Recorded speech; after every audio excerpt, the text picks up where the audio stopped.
les voy a pedir, por favor, que las personas que deseen permanecer en la sala tomen asiento y quien quiera asistir a otras presentaciones vaya hacia las otras aulas, porque tengo la dificilísima tarea de presentar 5 estupendas comunicaciones en media hora. Y les he exigido, y es una triste palabra en un moderador, el máximo rigor en los 4 minutos a los presentantes de las comunicaciones y sería una pena robarles ni un minuto. Tan solo decirles que, ya lo he dicho, que más que moderadora seré presentadora de esta sesión y que lo hago con especial satisfacción porque en un ámbito científico nada hay más gratificante que leer artículos de calidad y tener la ocasión de conocer a sus autores. Van a tener, como he dicho, los autores 4 minutos de presentación. Evidentemente, con esto no les explican todos los artículos. Los artículos están, las ponencias están colgando esta tarde en la web del simposio y les invito y les animo a descargárselas y a leerlas. Sin ya ulterior reflexión, doy la palabra al doctor José Francisco Campos, que es autor, junto con la doctora Cardona, que estará al fondo de la sala, de Construyendo competencias, la supervisión de la mediación. Una preciosa reflexión sobre cómo la supervisión, que tantas bondades ha dado en las profesiones psicosociales, es un mecanismo por el que el mediador o la mediadora puede aprender a cuidarse mejor y, por tanto, atender mejor a las partes. Gracias. Tiene coraje, 4 aprovecharlo. Bueno, nosotros partimos en la comunicación de una idea fundamental, es que una práctica eficiente de cualquier tipo de mediación pasa por 2 lugares. Una reflexión intencional sobre qué hago y cómo lo hago, y esa reflexión es mejor y más eficiente si es asistida por un experto. Y una segunda reflexión es de qué manera lo que estoy haciendo con las personas me afecta a mí como sujeto. En la medida de que un mediador, inevitablemente, para hacer un trabajo eficiente, debe vincularse de alguna manera y expresar inevitablemente algún tipo de empatía con las personas con las que está trabajando. Si eso es así, y la investigación es absolutamente irrefutable en estos términos, solo es eficiente un proceso de ayuda cuando existe algún tipo de vinculación emocional, nos guste o no nos guste. Si esto es así, quiere decir que la relación con los clientes va a tener algún tipo de impacto o efecto sobre nuestras personas. Este impacto o efecto, si no es afrontado de alguna manera, puede generar algún tipo de resonancia o algún tipo de desgaste profesional.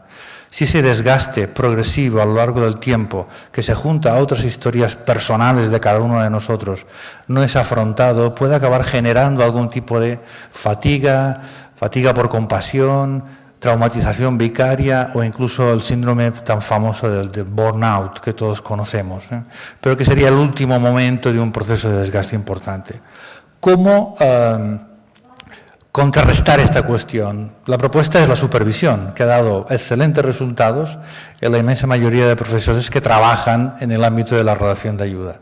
Una supervisión no es más ni menos que un trabajo sobre el trabajo.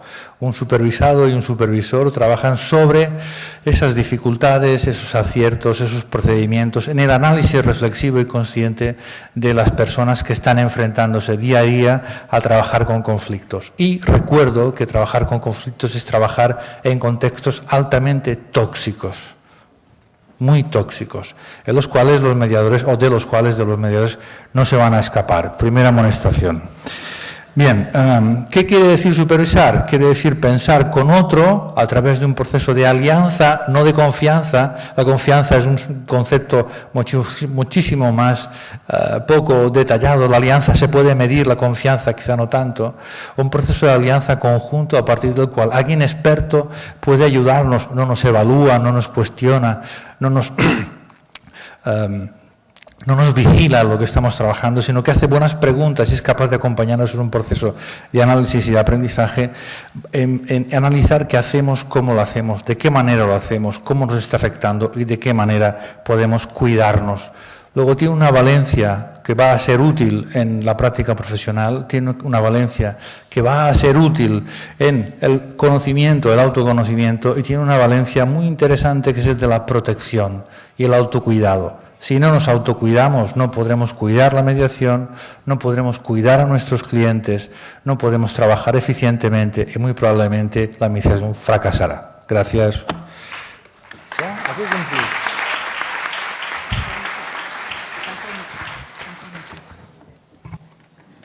Muchas gracias, además, porque nos ha cuidado a todos regalándonos medio minuto.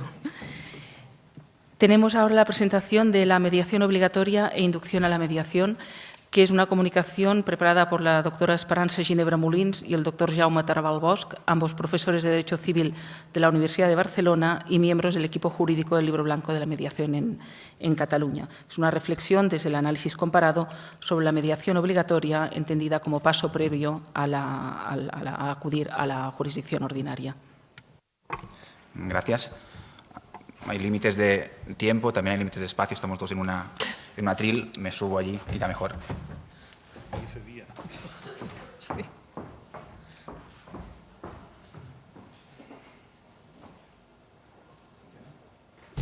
Sí. A ver, en primer lugar quiero decir que esta comunicación es el fruto del trabajo conjunto, como ha dicho la presentadora presidenta, con Esperanza Ginebra Molins, que no ha podido acompañarnos, la presento yo. Es sobre... Esta mañana se ha hablado de la confidencialidad y se ha tachado como un principio rector e identificador de la mediación. Pues nosotros hemos tratado otro principio también rector e identificador de la mediación, el principio nuclear, sino el primordial de la institución, que es el de voluntariedad. El objeto del trabajo es el principio de voluntariedad y, como es sabido, este principio se manifiesta en 3 momentos, es decir, durante todo el procedimiento, en su inicio, como facultad de acudir a mediación, luego se desarrolla durante todo el procedimiento, como facultad de desistir de él en cualquier momento y hasta el final, con la posibilidad de alcanzar o no un acuerdo de mediación. Lo que llama la atención, y es esto lo que el objeto concreto de la comunicación, es que el principio de voluntariedad, a pesar de ser el principio primordial de la institución, admite ciertas modulaciones. Por una parte está la obligatoriedad, por así decirlo, derivada de la voluntad de las partes, cuando las partes en un contrato estipulan que, en caso de controversia, van a tener que acudir a la mediación como requisito previo antes de acudir a los tribunales. Esta no se analiza en el trabajo, nos centramos en otras medidas que también modulan la voluntariedad.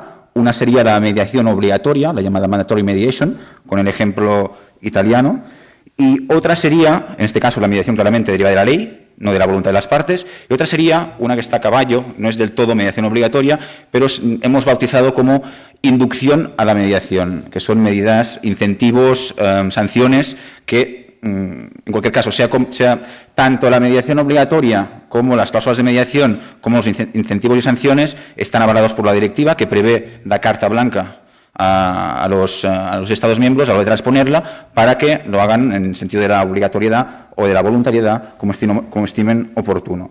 En ese sentido, tiene que recordarse que en realidad la directiva comunitaria lo que pretende es regular los conflictos transfronterizos. Lo que pasa es que los Estados han aprovechado la ocasión para regular también internamente la institución. Sería el caso de España. Pues bien, en la comunicación, que invito, como haría un tribunal ante un conflicto, invito a que se la lean porque no tengo tiempo de exponerla en su completud. Simplemente quiero hablar de sus 2 partes primordiales. La primera sería la parte en la que analizamos la mediación obligatoria. La mediación obligatoria con el ejemplo italiano, en el caso de la mediación obligatoria que deriva de la ley, y también reportamos el caso de la Supreme Court de Florida, que prevé la obligatoriedad, pero no derivada directamente de la ley, sino indirectamente como discrecionalidad del juez para que invite, no invite, sino que obligue a las partes, antes de acudir a los tribunales, las remite a mediación. Y finalmente hablamos del caso español, que no adopta la mediación obligatoria, sino que se limita a prever incentivos. Incluso hay leyes que nada tienen que ver con la mediación que cumplen una especie de función pedagógica. Si es más lejos, por ejemplo, la reciente reforma de la Ley de Arrendamientos Urbanos prevé casos en los cuales se puede acudir a mediación, invita a las partes incluso a que en sus contratos de arrendamiento prevean la mediación como método alternativo de la resolución de las controversias. O sea que hay una función pedagógica del legislador que antes ha sido tachada de light, en el sentido de que a lo mejor se podía haber ido más lejos, y simplemente, además de invitarles, de inducirles a que lean la comunicación, les quiero aquí hablar, y así termino, porque me han ya enseñado 2 tarjetas, les termino indicando que hay un documento, que creo que es el documento más explícito y que más bien ilustra los límites en la exceptuación de la voluntariedad, que es un documento que a veces ha pasado inadvertido, que es son las observaciones escritas que la Comisión mandó al Tribunal de Justicia de la Unión Europea con motivo de una cuestión prejudicial que se presentó por el juez de paz del Mercado San Severino, que es un pueblo de la provincia de Salerno. En este se aborda el tema de la mediación obligatoria italiana antes de que la Corte Constitucional italiana declarara la inconstitucionalidad de la ley. Ahora, como sabéis, se ha restaurado, se hablará mañana del tema, pero se ha restaurado la obligatoriedad, la mandatory mediation en Italia. En cualquier caso, en ese documento se muestra claramente el enfoque, los límites, según la Comisión, que presenta la posibilidad de exceptuar el principio de voluntariedad en la mediación. Les invito a que lean, entonces, la comunicación de Esperanza Ginebra y mía y también ese documento del Tribunal de Justicia. Gracias.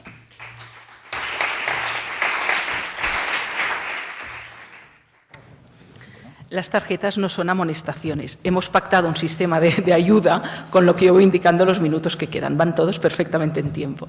Muchas gracias. La tercera comunicación que les quisiera introducir esta tarde, la mediación, contenido de la tutela judicial efectiva.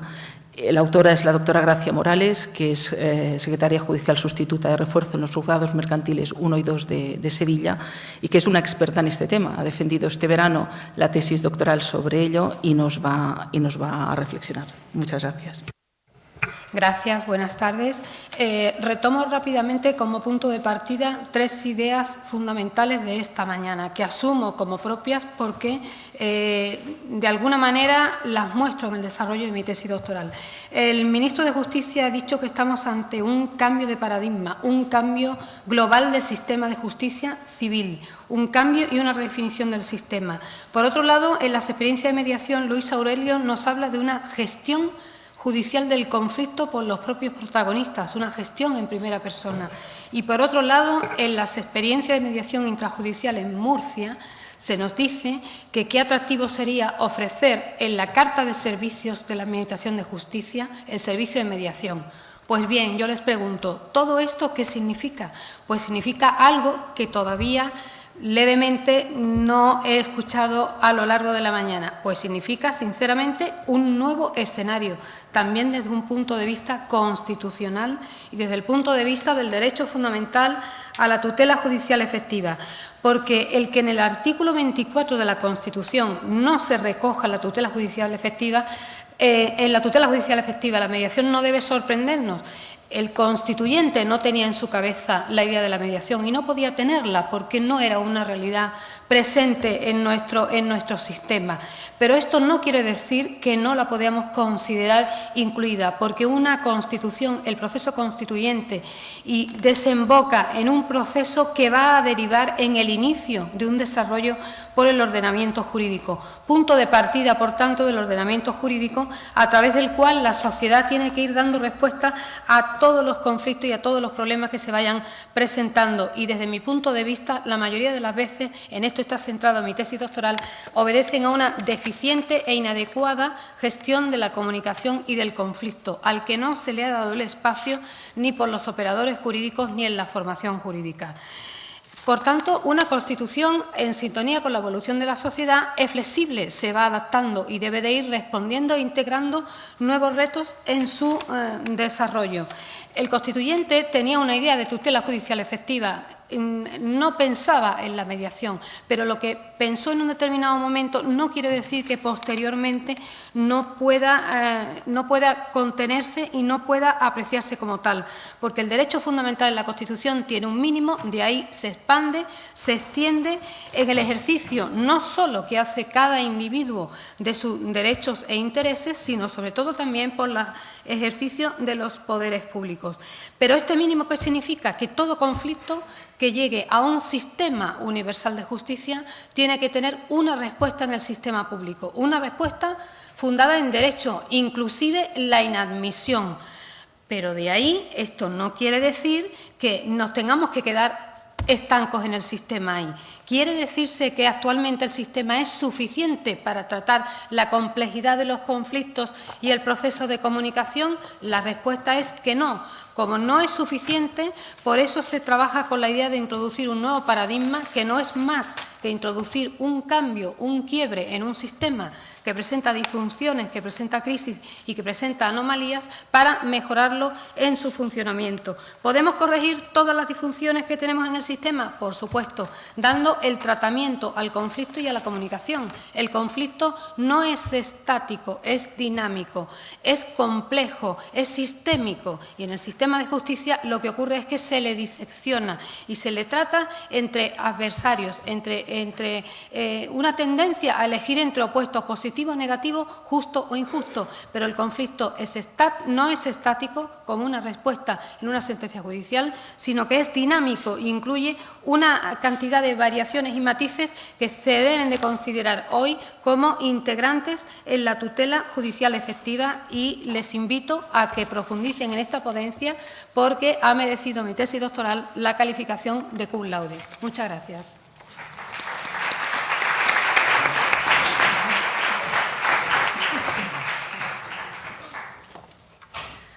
Muchas gracias. Gracia. La cuarta comunicación, la doctrina del Tribunal de Justicia de la Unión Europea en aplicación de la Directiva 93/13 y su influencia en la mediación. La presentará el doctor Iñaki Zubijana Zunzunegui, presidente de la Audiencia Provincial de Guipúzcoa, y es obra, con otra autora que la tenemos en la sala, Izaskun Porres García, licenciada en Económicas, doctoranda y también en materia de mediación. Ambos son coordinadores de la sección territorial de GEM en el País Vasco. Muchas gracias. Efectivamente, la comunicación es un intento de aporte de la sección vasca de GEM en este simposio. Básicamente, lo que trata de plantear es una cuestión muy específica, y es la función del mediador en aquellas materias donde las partes están en posiciones asimétricas, una posición fuerte o una posición débil, y además en un contexto normativo imperativo.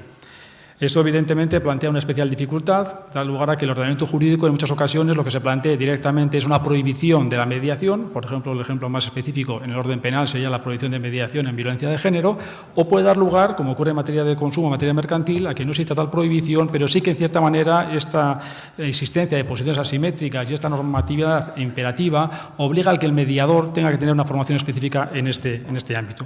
Y lo decimos porque la directiva del año 93 en materia de consumo reconoce esta posición asimétrica entre el profesional y el consumidor y establece que esta asimetría se nota en dos ámbitos, en el ámbito de lo que es la información y en el ámbito de la capacidad de negociación. Consecuentemente, ¿qué trae consigo ello? Trae consigo que el juez, no el mediador, sino el juez, tenga una facultad de actuación de oficio y que en muchas ocasiones declare inaplicables cláusulas abusivas.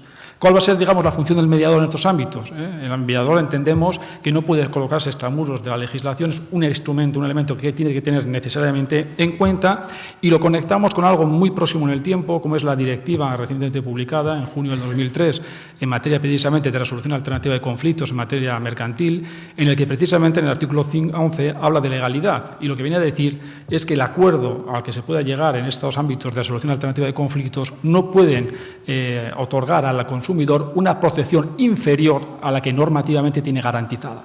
Y esto entendemos que, lógicamente, el mediador lo tiene que tener en cuenta, lo tiene que tener encima de la mesa, porque, en cierta manera, una actuación del mediador que garantiza o que posibilitara una solución que diera lugar a que el más débil, el consumidor, tuviera una protección inferior a la fijada normativamente, podría plantear severos problemas de legalidad del acuerdo que se obtuviera en ese proceso de mediación. De esta forma, entendemos que el artículo 6 de esta directiva, el 2013, cuando habla, digamos, de las competencias del mediador y cuando dice que el mediador, evidentemente, tiene que ser, además de una persona independiente e imparcial, tiene que tener conocimientos específicos sobre la materia en la que media, entendemos que esto lo que básicamente viene a decir es que, por una parte, tiene que tener competencias en el ámbito de la construcción de espacios de comunicación que efectivamente permitan transitar del conflicto, que es la distancia entre el yo y tú, a la solución, que puede ser la integración en el nosotros, pero también, evidentemente, tiene que tener en cuenta necesariamente una formación específica en aquellos sectores normativos donde hay disposiciones imperativas, porque esas disposiciones imperativas lo que tratan de proteger, en definitiva, es la posición del más débil y, consecuentemente, una solución final que pasara por una menor protección que la imperativamente fijada sería una consolidación de la debilidad preexistente a la actuación del mediador.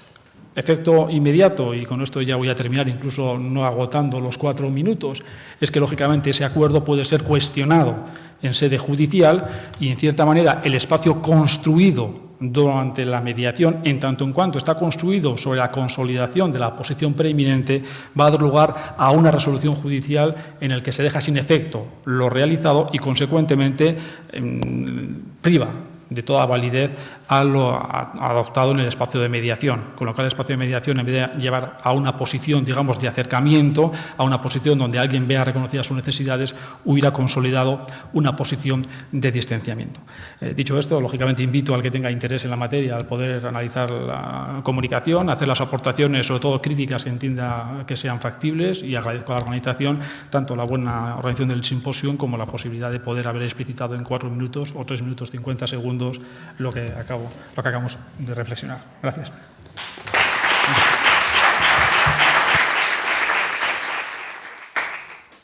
Muchas gracias. La quinta comunicación: la gestión de los conflictos en la vivienda, la experiencia de la Clínica Jurídica en Derecho Inmobiliario y Mediación Residencial de la Universidad de Barcelona. El artículo es obra de la doctora Isabel Viola de Mestre, profesora titular de Derecho Civil de la Universidad de Barcelona, que va a ser quien lo presente, conjuntamente con la profesora Miriam Anderson, que es profesora agregada de Derecho Civil también de la Universidad. Ambas son coordinadoras de la Clínica Jurídica a la que su comunicación hace referencia, y es precisamente sobre la experiencia de esta clínica sobre lo que versa la comunicación. Muchas gracias, Mercedes. Buenas tardes. Esta comunicación, que he elaborado conjuntamente con Miriam Anderson, tiene como objetivo presentar la experiencia de la Clínica Jurídica en Derecho Inmobiliario y Mediación Residencial de la Universidad de Barcelona, que no es, como pensaba la tía de Miriam, la coautora de esta comunicación, que la Clínica Jurídica es un hospital para los abogados, sino que es un servicio gratuito de consultas que se lleva a cabo desde la Universidad de Barcelona con el objetivo de resolver aquellas dudas que tienen los usuarios en materia de arrendamientos urbanos y en tema de préstamos hipotecarios, pero que además promueve la mediación como un instrumento de gestión de los conflictos en la vivienda, pero cuando hay una cuestión interpersonal. Nosotros partimos de la comunicación del análisis de la situación en la que se encuentran muchas personas en los últimos años, que tienen dificultades para hacer frente al pago del coste de la vivienda con el riesgo de perderla, y haciendo un análisis basado en la teoría de Johann Galtung, estructural, cultural, interpersonal, hemos apreciado cómo desde ya la década de los años 50 del siglo pasado hay la cultura de la propiedad en detrimento de la cultura del arrendamiento en nuestro país. A nivel estructural, últimamente han habido disposiciones con la finalidad de dar una solución a los deudores hipotecarios que no pueden hacer frente al pago de la cuota hipotecaria. Y, no obstante estas soluciones que el legislador quiere dar, continuamos teniendo un conflicto interpersonal entre el prestatario y el prestamista, o en su caso, entre el arrendatario y el arrendador.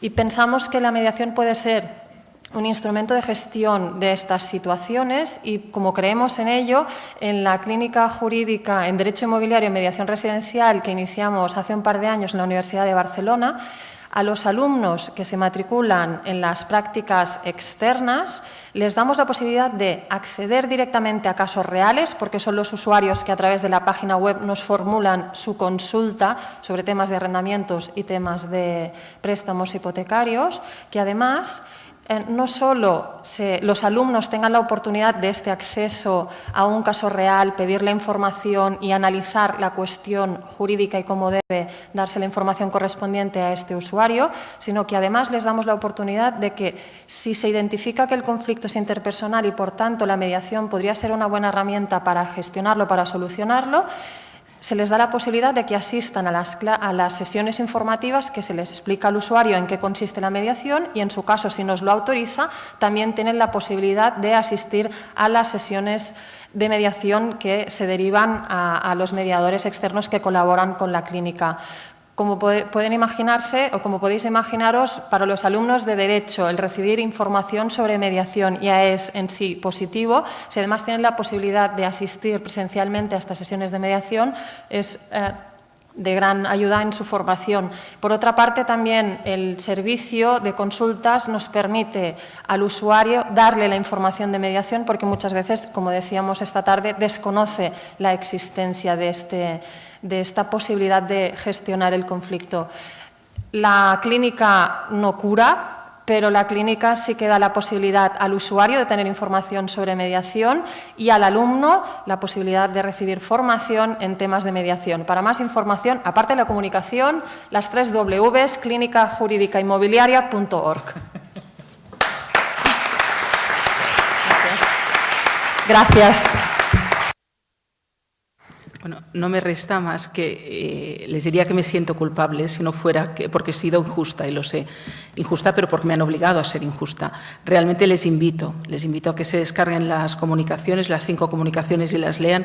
Cada una en sí mismo es muy interesante y el conjunto realmente enriquece. Y es lo que puedo decir yo para preparar esta horrible presentación bajo presión a la que he sometido a los ponentes. Muchísimas gracias a todos ellos y les ruego un nuevo aplauso por su extraordinaria labor.